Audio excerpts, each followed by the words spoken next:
Chapter 9 of The Mastery of Destiny.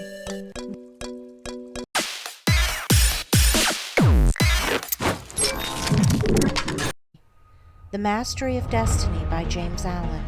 Chapter 9. The Power of Purpose. Dispersion is weakness. Concentration is power. Destruction is a scattering. Preservation a uniting process. Things are useful and thoughts are powerful in the measure that their parts are strongly and intelligently concentrated. Purpose is highly concentrated thought. All the mental energies are directed to the attainment of an object, and obstacles which intervene between the thinker and the object are, one after another, broken down and overcome. Purpose is the keystone in the temple of achievement. It binds and holds together in complete whole that which would otherwise lie scattered and useless. Empty whims, ephemeral fancies, vague desires, and half-hearted resolutions have no place in purpose.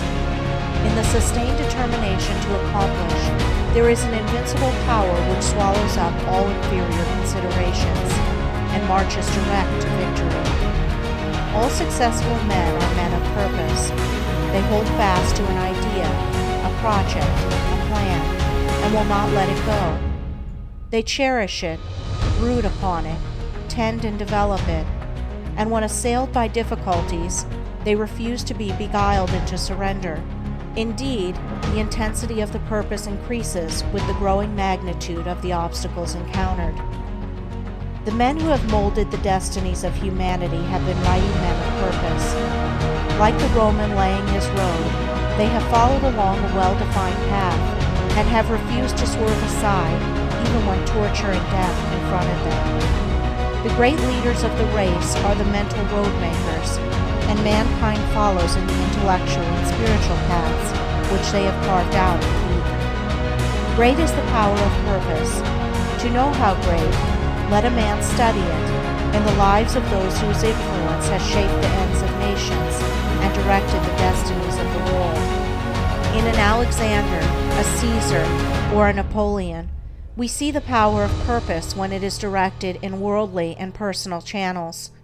In a Confucius, a Buddha, or a Christ, we perceive its vaster power when its course is along heavenly and impersonal paths. Purpose goes with intelligence. There are lesser and greater purposes according with degrees of intelligence. A great mind will always be great of purpose. A weak intelligence will be without purpose. A drifting mind argues a measure of undevelopment. What can resist an unshakable purpose? What can stand against it or turn it aside? Inert matter yields to a living force, and circumstance succumbs to the power of purpose. Truly the man of unlawful purpose will, in achieving his ends, destroy himself. But the man of good and lawful purpose cannot fail. It only needs that he daily renew the fire and energy of his fixed resolve to consummate his object. The weak man, who grieves because he is misunderstood, will not greatly achieve.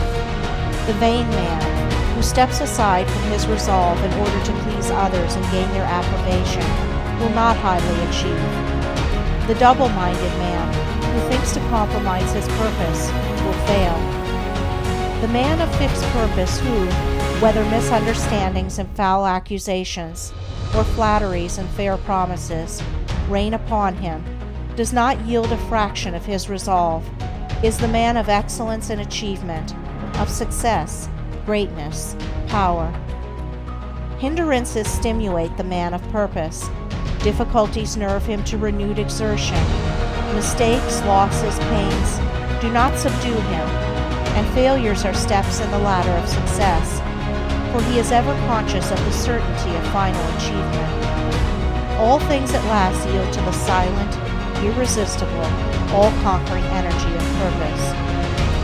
Out of the night that covers me, black as the pit from pole to pole, I thank whatever gods may be for my unconquerable soul.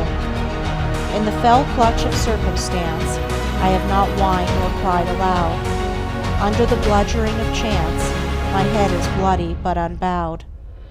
It matters not how strait the gate, how charged with punishment the scroll. I am the master of my fate. I am the captain of my soul. End of chapter 9. Recording by Andrea Fiore.